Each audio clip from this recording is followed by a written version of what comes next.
শাহাদাত ভাই, আপনি যে বেলটা খাইতেছেন, বেলটা খাওয়ার পর আপনার অনুভূতিটা কেমন? ভাই আসলে বেলটার হলো অনেক কাহিনী আছে বুঝছেন। জি বলুন। এখন বা নামাজ পড়তেছি, কারণ শাকিল দিয়ে যে বেলটা হাতে রাখছে, আমি বললাম যে বেলটা কি পাইছিস, ভালোই তো পাকা গিরান কয়। মানে ও বলতেছে কি ভাই এই বেলটা হলো এই যে একটু আগে পড়ছে, তা আমি এসে পাইছি, তাই আমরা যাওয়ার পরে যাওয়ার সময় খাবো।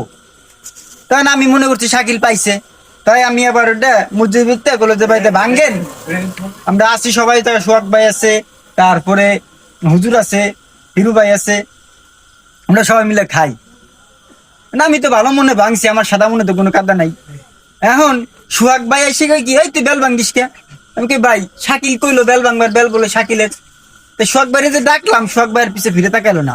পরে আইসে সেরা বাদ বাকি ভাঙ্গার পরে এখন শুনি কি বেলটা হলো সোহাগ ভাই পাইছিল, উনি সম্ভবত বাড়ি নিয়ে যায় বউ সলমিয়ানা খাবার চাইছিল, কিন্তু এই বেলটা ভাই তারপর দিতে বেলটার ভিতরে কাঁচা। কি কব ভাই, ভাইঙ্গে আমি এখন খুবই লজ্জিত সোহাগ ভাইয়ের কাছে।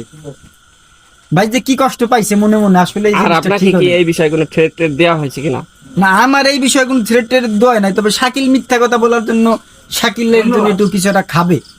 তবে আর একটা জিনিস, হিরু ভাইয়ের হলো পাকা কালা অংশ দেওয়া হয়েছে বেলের, যে অংশ ভালো পাকা। আমি কি ভাই উনি আমার একটু দেন, আমার কিন্তু কাঁচা রূপ পড়ছে।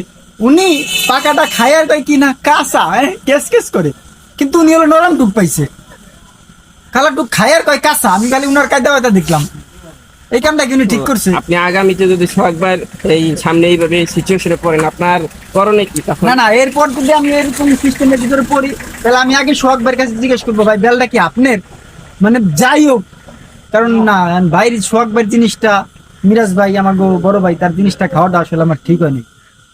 আচ্ছা, আপনি ভাই মনে মনে খুব কষ্ট হয়েছে আসলে, শব্দ শাকিলের এই কামটা শাকিল ঠিক করে নেই।